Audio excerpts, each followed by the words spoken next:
Hi, everybody. It's Frank here again. Welcome to my latest edition of a GenXer Navigating 2022. Uh, for those of you following along at home, I guess you are at home. Maybe you're out. I don't know. But this is section 4. This is about movies and television. So I was going to make this two separate entries, but in the interest of time, I'm going to combine it a little bit. Uh, those folks that know me know that movies have played a large part of my life almost since the beginning. When I was a small child growing up in the early mid 70s, my mother introduced me to a lot of the older movies and older actors and actresses that most kids my age maybe not have been familiar with. So I grew up with a lot of appreciation for John Wayne films and Alfred Hitchcock and Abbott and Costello and Cary Grant and that type of thing. In addition to a lot of the old westerns and things that my dad liked to watch.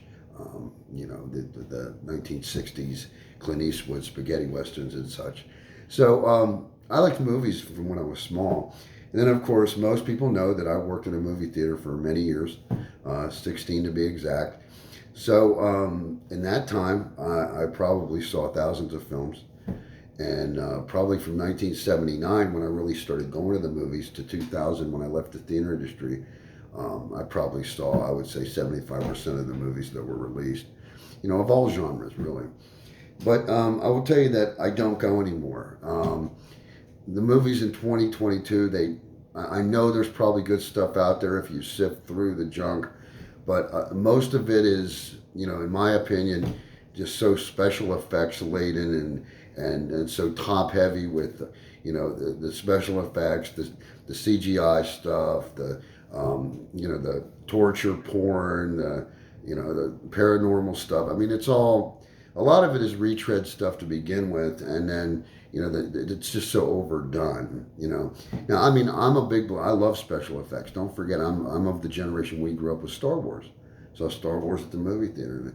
I love good special effects, but the movies of today have just become so top heavy with just lacking story and focusing just on effect. I think of the Fast and the Furious films that are out, the umpteenth version of that series, or the fact that they need to make a Marvel film out of every single Marvel character that's ever been in the comic books. Same with DC. Uh, what happened to a good story? Like we all want special effects, but I mean, what happened to a good story and something we can really get interested in rather than just the visual of, wow, look at that. Isn't that amazing the way they did their special effects?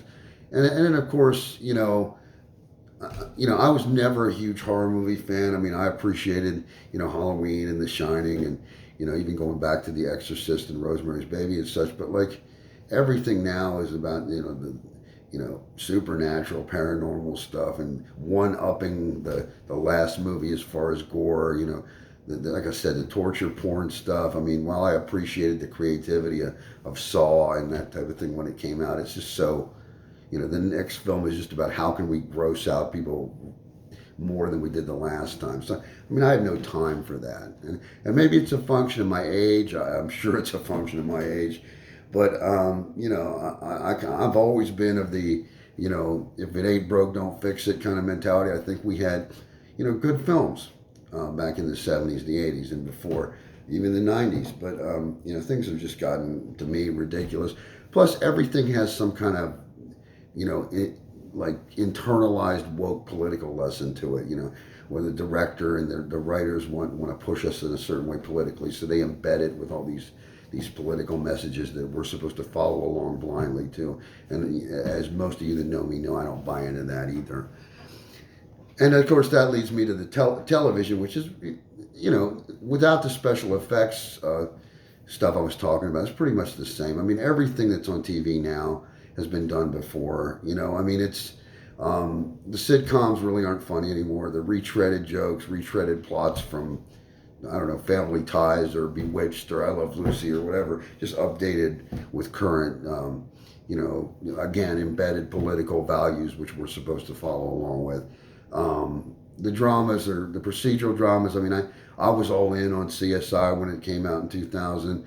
I watched, Law and Order when it came out in 90. But now we have to make 30 different versions of every one of these successful procedural shows. You know, there's how many of those Chicago Med, Chicago Police, Chicago Toll Booth Taker, Chicago Prostitute. You know, like what? Do we need all that really? And I know the reason for it is there's no new ideas out there. You know, they're just retreading older stuff. So again, like, you know, I know there's decent TV out there. You have to sift through stuff to find it and fish it out. You know, I do watch Better Call Saul. I love Breaking Bad. You know, that's just stuff in the past 15 years. Claws I liked. You know, Mr. Robot. But I mean, there's far fewer of those than there are, you know, the junk that, and mainly on network TV. If you go to, you know, the cable stations and such, there's better stuff. But, you know, again, there's a million different choices, and I don't have time to sift through all that. Maybe I just don't feel like it. I don't know. But that's my thought on current movies and television and my struggles as a Generation Xer. I know I kind of sound like the surly get out of my yard kind of guy, especially on this particular post. I apologize for that. But I'm going to do one more in this series about music because, as most of you know, that's also a great love of my life. Been a record collector since I was 8 years old. Still do it. So that'll be my last one, and then Frank's going out on tour, so we're gonna leave this house, and I'm gonna do a series of posts about the changes that have gone on in my hometown, York, here, since I was a kid, and I think they'll be shorter posts, but stay tuned for that. So, as I always say, remember that all of my posts are on my YouTube channel. Just go into YouTube, type in my name, and there you'll find me smiling at you from the other side of the camera. So hopefully you'll enjoy it. Tell your friends. Tell people that aren't your friends. Tell your cousin you haven't talked to in a couple years. Subscribe. Give me some feedback. Give me suggestions. I love it all. That's it for today, guys. Take care. Peace.